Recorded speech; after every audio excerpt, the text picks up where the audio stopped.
Gea, entah kamu bakal ingat aku atau enggak suatu hari nanti. Tapi kalaupun enggak, aku cuma pengen kamu tahu satu hal. Aku pernah sangat mencintai kamu, dan itu masih. Aku rindu kamu yang dulu, rindu senyum kamu, rindu caramu nyandarin kepala di bahuku setiap kita jalan sore. Tapi sekarang, dunia ini agak kejam. Aku harus pulang ke Indonesia, sementara kamu masih di sini, di Australia, berjuang dengan ingatanmu yang hilang. Jaga diri kamu baik-baik ya, Gea. Cepat sembuh ya. Meskipun nanti kamu nggak ingat siapa itu, Dot, aku tetap bakal doain kamu dari bawah. Aku pamit ya. Aku tunggu kamu di Indonesia ya, Gea. Dan tak ada lagi yang bisa menemaniku. Pagi itu, sinar matahari yang lembut menembus jendela kamar Gea. Dari luar kamar terdengar suara lembut ibunya. Gea, tadi Dot titip salam buat kamu, dan dia sekarang katanya sudah pulang ke Indonesia. Gea langsung menoleh.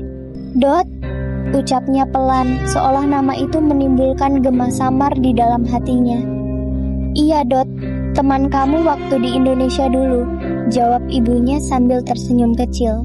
Gea terdiam, jantungnya berdetak lebih cepat tanpa alasan. Wajah itu sebenarnya terasa akrab di pikirannya, tetapi Gea tidak berani berkata jujur kepada ibunya. Entah kenapa, mendengar kabar bahwa pria itu sudah pulang membuat dadanya terasa sesak. Ada sesuatu di dalam dirinya yang bergerak, perasaan rindu yang tidak seharusnya muncul padahal, menurut pikirannya, ia baru saja mengenal pria itu. Namun wajah itu terus muncul di pikirannya, samar tapi nyata, mata teduh yang menatapnya penuh harap. Senyum yang ia rasakan begitu familiar, seolah pernah menjadi bagian dari hidupnya dulu, di masa yang kini hanya tinggal serpihan kabur. Ibunya memperhatikan Gea dari jauh, lalu berbisik dalam hati, kalau memang takdir, mungkin waktu yang akan mengembalikan hubungan cinta kalian berdua, nak.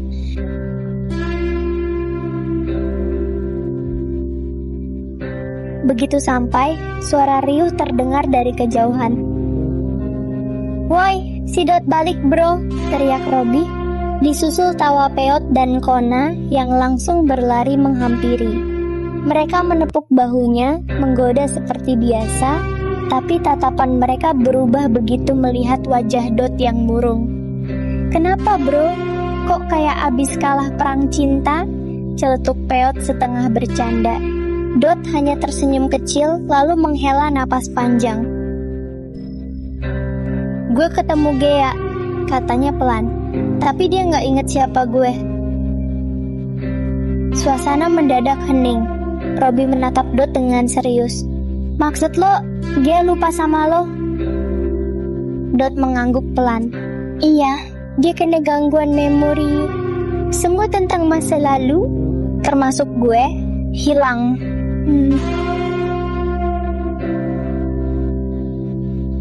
Kona yang biasanya usil, kali ini cuma bisa diam.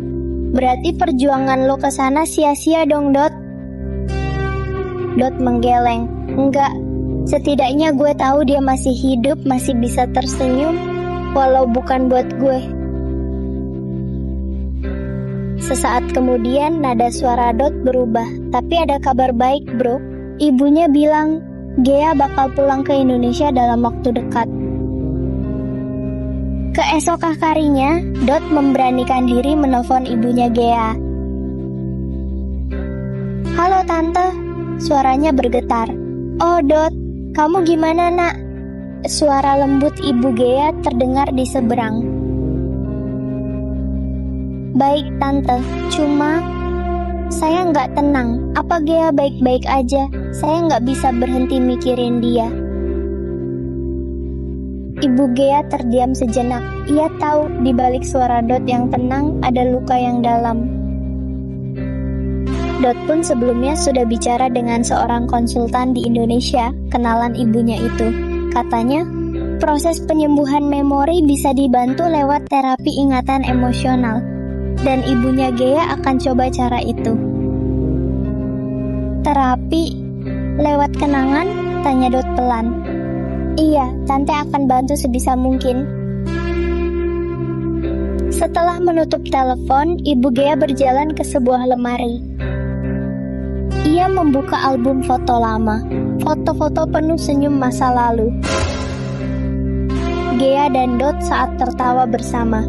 Gea, coba lihat ini, katanya lembut sambil membuka satu halaman. Gea menatap foto itu lama sekali. Jari-jarinya menyentuh gambar pria di sampingnya.